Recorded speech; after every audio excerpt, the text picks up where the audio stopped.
ऐसे हैं जो मानवता को हमेशा से आकर्षित करते आए हैं और वैज्ञानिक इनके पीछे कई सालों से लगे हैं, लेकिन जवाब अभी तक नहीं मिला है। जीवन का अर्थ क्या है? क्या इस ब्रह्मांड में कहीं और भी जीवन है या हम इस ब्रह्मांड में अकेले हैं? हमारा ब्रह्मांड बना कैसे? हम सपने क्यों देखते हैं? क्या हर किसी का भाग्य पहले से तय है? क्या हम वास्तव में मौजूद हैं या सिर्फ ये एक चलती हुई फिल्म की तरह है जहां सब कुछ पहले से निर्धारित है? आत्मा क्या है?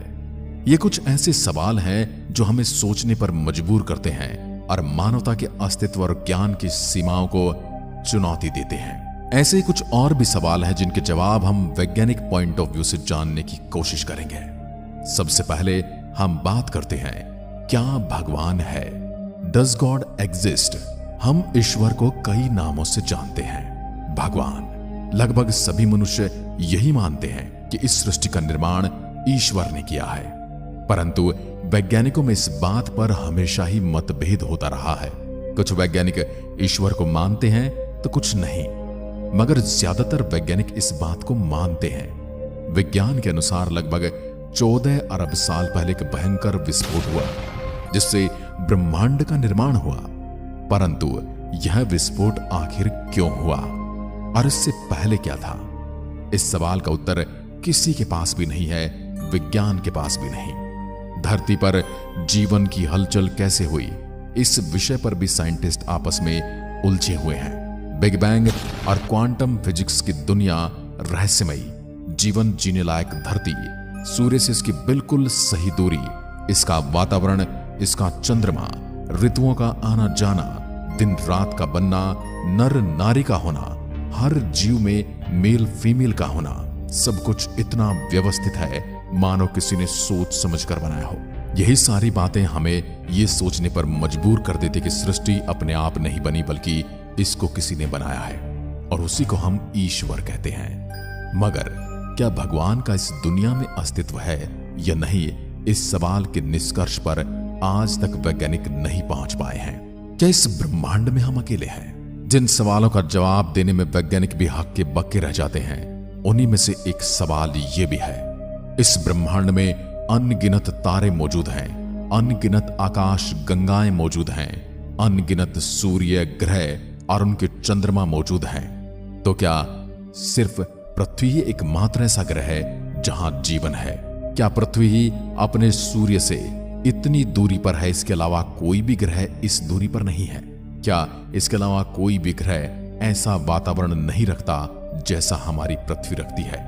या फिर कहीं ऐसे जीव नहीं हैं जो अलग वातावरण में भी पैदा हो सकते हैं और जीवन जी सकते हैं? यानी ऐसा ग्रह जहां जीव जंतु हों, और अगर हैं तो फिर वो कैसे हैं? हमसे ज्यादा विकसित होंगे या हमसे कम? अभी हम इस बारे में कुछ भी नहीं जान पाए हैं। यदि पानी में जलचर जीव न होते तो शायद आज हम इंसान यही मानते कि पानी में तो जीवन संभव ही नहीं, क्योंकि यहां पर्याप्त मात्रा में ऑक्सीजन नहीं है, जबकि हर जीव जंतु तो ऑक्सीजन के सहारे ही चलता है। मगर पानी में रहने वाले जीव जंतु ये साबित करते हैं कि पानी में भी जीवन है, और पानी ही नहीं, समुद्र की गहराइयों में भी जीवन है, जहां हम कुछ समय पहले तक ये मानते थे कि वो जगह वीरान है। भले जीने के लिए जरूरतें अलग अलग हों, लेकिन जीवन तो है। तो हो सकता है इसी प्रकार के दूसरे प्लेनेट पर रहने वाले जीवों के लिए भी जीने के लिए कुछ अलग वातावरण की आवश्यकता हो। उन्हें जीने के लिए ऑक्सीजन की नहीं, बल्कि अपने ग्रह के ही किसी मटेरियल की जरूरत हो। मगर इस बारे में स्पष्ट रूप से हम न तो अभी जान पाए हैं और न ही इसे ठीक ठीक एक्सप्लेन कर पाए हैं, न ही ऐसी कोई थ्योरी दे पाए हैं जो ये साबित करती हो कि ब्रह्मांड में हम अकेले नहीं हैं। ब्रह्मांड किस चीज से मिलकर बना है? जो भी मटेरियल हम अपने आसपास देखते हैं वह एटम से बने हैं, मगर समस्त ब्रह्मांड का केवल 5% हिस्सा ही एटम से बना है। बाकी 95% हिस्सा किस चीज का बना है यह हम नहीं जानते। अब तक वैज्ञानिकों ने जितनी भी खोजें की हैं, जितने भी अध्ययन किए हैं, उससे यही पता चला है कि ब्रह्मांड का ज्यादातर भाग 2 चीजों से मिलकर बना है। पहला, डार्क मैटर। वैज्ञानिक कहते हैं ये नॉर्मल मैटर से बिल्कुल अलग तरह का मैटर है। दरअसल इसका काम ब्रह्मांड के बड़े पिंडों को आपस में जोड़ने का होता है। आप ये कह सकते हैं कि यह गैलेक्सी जो आपस में बांधे रखने का काम करता है, जो इनविजिबल है लेकिन बहुत ही स्ट्रांग और मौजूद है। दूसरा है डार्क एनर्जी। यह एक ऐसी प्रकार की ऊर्जा है जिसे इंसान और इंसानों के आधुनिक यंत्र नहीं देख सकते। हम बस इसके द्वारा किए गए कामों को ही देख पाते हैं और उसी से यह अंदाजा लगा पाते हैं कि डार्क एनर्जी की जैसी चीज भी हमारे ब्रह्मांड में मौजूद है। आप ये कह सकते हैं कि इस ऊर्जा के कारण ही ब्रह्मांड लगातार फैल रहा है, क्योंकि डार्क एनर्जी और डार्क मैटर न तो दिखाई देते हैं और न ही किसी इलेक्ट्रोमैग्नेटिक रेडिएशन से डिटेक्ट किए जा सकते हैं। इनके बारे में जानना विज्ञान के लिए लगभग नामुमकिन है। अब उससे भी बड़ा प्रश्न है, जीव चेतना काम कैसे करती है? सभी जीवों में जागरूकता है। हम अपने आसपास के वातावरण को समझ सकते हैं, हम खतरे को भांप सकते हैं, हम आराम को महसूस कर सकते हैं, हम गर्मी सर्दी उसके बचाव के उपाय भी कर सकते हैं और उनको महसूस भी। हम अपने अस्तित्व के बारे में सवाल कर सकते हैं, हम अपना मकसद जानने के लिए उत्सुक रहते हैं तथा एक दूसरे से अपने विचारों का आदान प्रदान भी कर सकते हैं। यही बातें हमें सभी जीवों में सर्वोत्तम बनाती हैं, मगर हमें नहीं पता कि ये कहां से आती हैं और कैसे काम करती हैं। हमारा दिमाग सेंट्रल कंप्यूटर की तरह काम करता है। यूं कहा कि हमारे दिमाग की तरह हमने एक डिवाइस बना लिया है जिसे हम कंप्यूटर कहते हैं तथा सभी शारीरिक क्रियाओं को यह अकेले ही संभालता है। हमारे दिमाग की स्कैनिंग से हमें ज्ञात होता है हमारे माइंड के 100 अरब से ज्यादा नर्व सेल्स कितने जटिल तरीके से इलेक्ट्रॉनिक सिग्नल का आदान प्रदान करते हैं। मगर दिमाग और चेतना एक नहीं है, क्योंकि इलेक्ट्रिक सिग्नल हमको ये नहीं बताते कि कैसे है दिमाग चेतना का निर्माण करता है। यह अभी भी हमारे लिए एक रहस्य ही है। जिस दिन हमें ऐसा पता लग गया उस दिन हो सकता है हम ऐसा कंप्यूटर बना लें जिसे चेतना हो और वह सब कुछ बिना कुछ कमांड दिए ही समझ जाए। ब्लैक होल के अंदर क्या है? जिनको ब्रह्मांड के बारे में जानने की उत्सुकता होती है या जो ब्रह्मांड और स्पेस से जुड़ी हुई वीडियोस देखते हैं, आर्टिकल पढ़ते हैं या न्यूज देखना पसंद करते हैं, वो सब जानते हैं कि ब्लैक होल एक बहुत ही जटिल ब्रह्मांडीय संरचना है। ब्लैक होल में गुरुत्वाकर्षण शक्ति इतनी ज्यादा है कि यह प्रकाश को भी अपनी ओर खींच लेता है और उसे बाहर नहीं निकलने देता। यानी अगर आप किसी टॉर्च से ब्लैक होल के ऊपर से दूसरी तरफ प्रकाश भेजने की सोचेंगे तो आपकी टॉर्च की रोशनी सीधे न जाकर मुड़ जाएगी और नीचे ब्लैक होल में चली जाएगी। यानी जो प्रकाश की रेखा को भी मोड़ सकता है वो है ब्लैक होल। हम पिछले कुछ दशकों में ब्लैक होल के बारे में बहुत सारी जानकारी इकट्ठा कर पाए हैं, लेकिन हम अभी तक ये नहीं जानते कि उसकी दूसरी तरफ क्या है। आइंस्टाइन के अनुसार ब्लैक होल अनंत रूप तक छोटा होता चला जाता है, जबकि वर्तमान खगोल शास्त्रियों के अनुसार यह दूसरे ब्रह्मांड में जाने का द्वार भी हो सकता है, जिसकी शक्ति का इस्तेमाल करके हम काफी कम समय में दूसरे ब्रह्मांड में प्रवेश कर सकते हैं, जहां पर हो सकता है हमें हमारे उस प्रश्न का भी उत्तर मिल जाए जिसमें हम सोचते हैं कि क्या हम इस ब्रह्मांड में अकेले हैं? क्या भूत होते हैं? इसके बारे में कुछ लोग कहते हैं कि भूत होते हैं। कुछ लोग भूत प्रेत कुछ नहीं मानते। कुछ लोग इनसे जुड़ी कहानियां सुनाते हैं और अपने साथ घटित घटनाओं का जिक्र भी करते हैं। यूं तो भूतों को देखे जाने और उनके सबूत के तौर पर भूतों की फोटो और वीडियोस इंटरनेट पर भरे पड़े हैं, मगर विज्ञान को अभी तक इसका कोई ठोस प्रमाण नहीं मिला है जिससे ये कहा जा सके कि हमारी इस पृथ्वी पर भूत भी रहते हैं। भूत केवल एक समय का हिस्सा है जो बीत चुका है, ऐसा इस शब्द का अर्थ प्रतीत होता है। इसके लिए वैज्ञानिकों ने इलेक्ट्रोमैग्नेटिक फील्ड डिटेक्टर और थर्मल इमेजिंग कैमरे से कुछ चीजें बताने की कोशिश की है और कुछ आधुनिक यंत्र भी बनाए हैं, लेकिन उनके हाथ ऐसा कुछ नहीं लगा जिससे ये साबित किया जा सके कि भूत प्रेत होते हैं। मगर कुछ लोग भूत होने का दावा करते हैं। क्या आप भूतों में विश्वास करते हैं? तो हमें कमेंट करके जरूर बताइएगा। क्या आपने भी किसी भूतिया शक्ति का अनुभव किया है? जरूर बताइएगा। अब एक और सवाल है, हमें सपने क्यों आते हैं? विज्ञान इस बात का तो पता लगा चुका है कि हम सपने कैसे देखते हैं।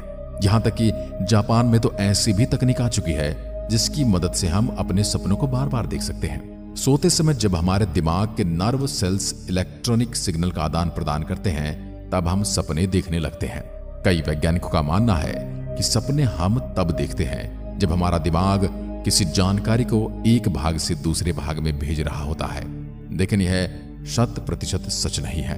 हम सपने क्यों देखते हैं, सपने में आने वाली चीजों का क्या मतलब होता है, और सपने हमेशा इतने अजीब क्यों होते हैं, और सपने में दिखने वाली हर चीज हमें 3 डायमेंशन क्यों दिखाई देती है।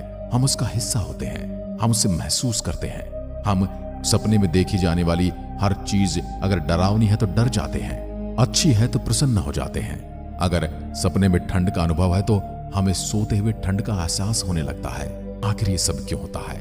इन सभी प्रश्नों का उत्तर आज भी विज्ञान को पता नहीं चल पाया है, और शायद आने वाले 1-2 दशक तक पता भी नहीं चल पाए। मरने के बाद क्या होता है? मरने के बाद की बहुत सारी स्कीमें इस दुनिया में बताई जाती हैं।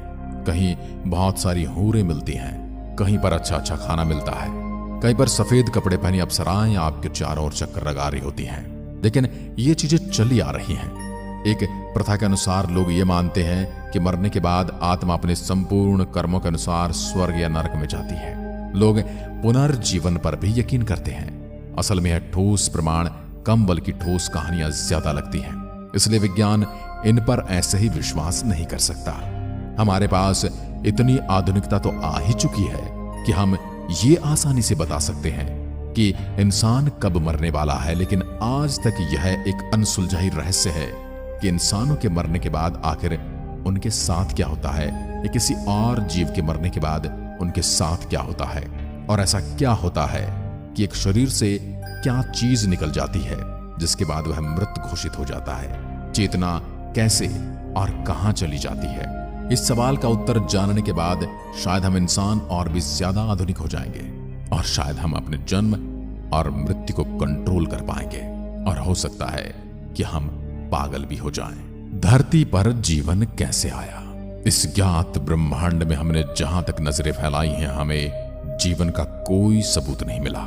हम इंसानों के पास जितने भी अनसुलझे सवाल हैं, उनमें से सबसे जरूरी सवाल यह आता है, हम इंसान इस पृथ्वी पर कैसे आए?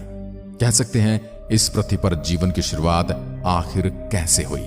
कई वैज्ञानिक ये कहते हैं कुछ धूमकेतुओं के पृथ्वी पर गिरने की वजह से ऐसा हुआ, पर ऐसे धूमकेतु तो मंगल पर भी गिरे होंगे, बुध पर भी गिरे होंगे, वीनस पर भी गिरे होंगे, और गिरे हैं जिनके गिरने के सबूत हमें गड्ढों के रूप में दिखाई भी देते हैं। इस थ्योरी का समर्थन करने वाले के मुताबिक उन धूमकेतु में जीवन को पैदा करने के लिए पर्याप्त और महत्वपूर्ण मटेरियल रहे होंगे। लेकिन इस बात से एक और बाधा खड़ी हो जाती है, अगर ऐसा है तो उनमें से कुछ धूमकेतु कहीं और क्यों नहीं गिरे, और कहीं गिरे तो फिर वहां पर जीवन क्यों नहीं है, या फिर वहां पर जीवन मौजूद है तो आखिर वो कौन से ग्रह हैं जहां पर ऐसे धूमकेतु गिरे, और इन धूमकेतु पर जीवन कहां से है? खैर, ये बहुत ही उलझी हुई गुत्थी है। भले ही विज्ञान आज इसका उत्तर न दे पाए, लेकिन आने वाले कुछ समय में इन सवालों के उत्तर अवश्य मिलेंगे। और सबसे इंटरेस्टिंग सवाल जो हर किसी के मन में आता है कि साइकिल के टायर इतने पतले होते हैं, लेकिन ये चलते वक्त सीधी कैसे रहती है? ये सवाल भले ही बहुत ही बेवकूफी वाला लगे, लेकिन ये बात सच है। आज तक के सबसे कठिन प्रश्नों में से इसका भी नाम शुमार है। वैसे तो इसके बारे में सैकड़ों वैज्ञानिकों ने अपनी थ्योरीज दी हैं, लेकिन आज तक एक भी ऐसी थ्योरी नहीं बनी जिससे बिल्कुल साफ साफ बताया जा सके कि आखिर साइकिल बिल्कुल सीधे कैसे खड़ी रहती है जब यह चलती है। इसका उत्तर देने के लिए कई लोग गायरोस्कोपिक इफेक्ट का नाम लेते हैं, लेकिन मैं आपको बता दूं ये बिल्कुल गलत है। जितना यह सवाल आपको बेवकूफी भरा दिखाई देता है, असल में उससे कहीं ज्यादा कठिन है। अभी हम आपको एक तस्वीर दिखा रहे हैं, जिस तस्वीर में आप देख सकते हैं कि एक साइकिल को चलाने में कितने सारे फोर्सेस काम करते हैं, कौन सा फोर्स कितना काम करता है और क्या कैलकुलेशन होनी चाहिए। ये बहुत ज्यादा जटिल संरचना बन जाती है और हमें इस सवाल का उत्तर देने में दिक्कत आती है। आपके दिमाग में भी कभी ना कभी तो यह सवाल आया होगा कि जब साइकिल सीधी खड़ी रहती है तब वह गिर जाती है, लेकिन जब उसे चलाना शुरू कर देते हैं तो गिरती नहीं। तो दोस्तों, क्या आपको भी इनमें से कोई सवाल ऐसा लगा जो आपके मन में भी था? तो उस सवाल को कमेंट में लिखकर जरूर बताइए। ऐसे ही अनसुलझे